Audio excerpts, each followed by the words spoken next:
Now let's explore a pattern that shows up again and again in deception: the balance between over explaining and avoiding details.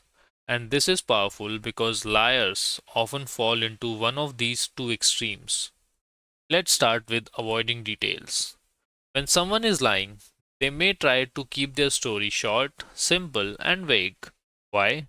Because the fewer details they give, the fewer chances there are for contradictions or follow up questions. You might hear responses like, "Nothing really happened. It was just normal. I don't remember exactly." On the surface, these answers seem harmless, but if they appear repeatedly, especially when the situation would normally involve detail, it can indicate information withholding. You may also notice selective memory.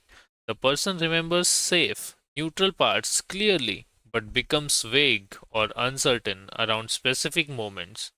That contrast is important. It's not the lack of memory alone, it's where the memory becomes unclear. Now let's look at the other side: over explaining. Some liars go in the opposite direction. Instead of being vague, they provide too much detail, especially unnecessary or irrelevant information. This is often an attempt to sound convincing and credible. For example, instead of simply answering a question, they might build a long story filled with extra descriptions, justifications, and side information. It can feel like they are trying to prove their honesty rather than just communicate naturally. You might also notice defensive explanations, giving reasons before even being asked. For instance, "I was late because traffic was crazy and my phone died and I couldn't call, blah blah blah," even when no one questioned them yet.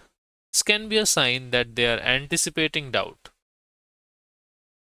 Another subtle cue is overstructure. The story sounds almost too organized, like it was rehearsed. Real memories tend to be a bit messy, with small imperfections.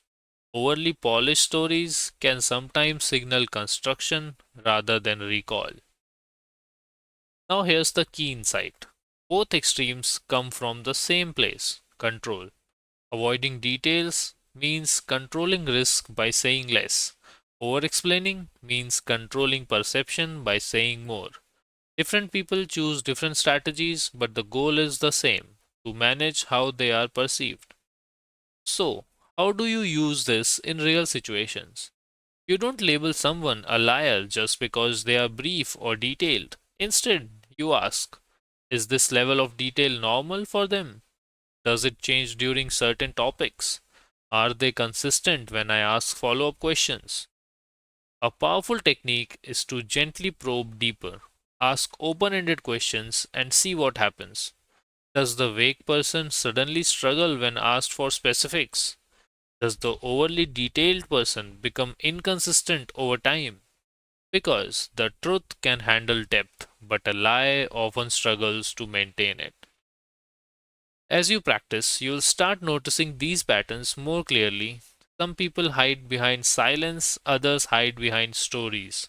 And your job is not to judge either one, but to observe how their level of detail shifts and what that reveals about the effort behind their words.